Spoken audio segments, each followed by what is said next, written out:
بسم اللہ الرحمن الرحیم۔ شروع اللہ کے نام سے جو بڑا مہربان نہایت رحم والا ہے۔ ناظرین السلام علیکم۔ خواہشات کا پورا ہونا قبولیت کی علامت نہیں۔ کتاب میں ایک واقعہ لکھا ہے کہ دو شخص، ایک عیسائی اور ایک مسلمان، دونوں بستر مرگ پر تھے۔ بیماری کی اس حالت میں عیسائی کے دل میں یہ خواہش پیدا ہوئی کہ مجھے مچھلی کا گوشت مل جائے۔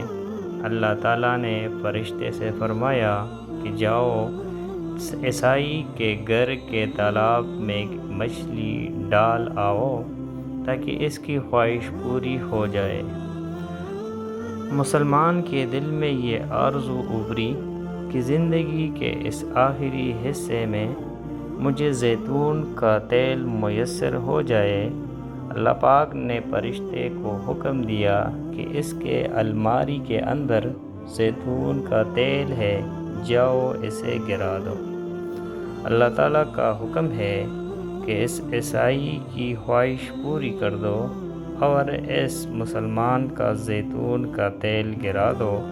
فرشتے نے عرض کیا، آپ کا حکم امت کی آسانی کے لیے ہے، اس کی مصلحت بھی بتا دیجئے تاکہ امت کو سبق مل جائے، انسانیت کو سبق مل جائے۔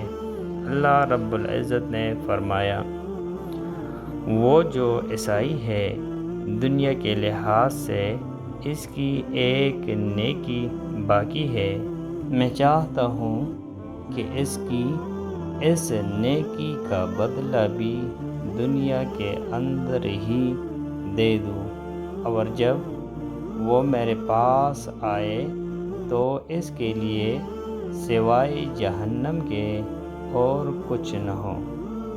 اور جہاں تک تعلق اس مسلمان کا ہے تو اس کی ایک کوتاہی اس کے دامن پر رہ گئی ہے، میں چاہتا ہوں کہ اس کی وہ خواہش ٹوٹے اور وہ اس پر صبر کرے، اور جب وہ میرے پاس آئے تو اس کے لیے سوائے جنت کے اور کچھ نہ ہو۔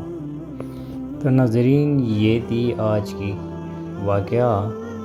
خواہشات کا پورا ہونا قبولیت کی علامت نہیں۔ ناظرین، اگر آپ ہمارے چینل پر نئے ہیں اور مزید ایسی ویڈیوز دیکھنا چاہتے ہیں تو ہمارے چینل اردو کہانی کو سبسکرائب کریں۔ ملتے ہیں اگلے ویڈیو میں، تب تک کے لیے اللہ نگہبان۔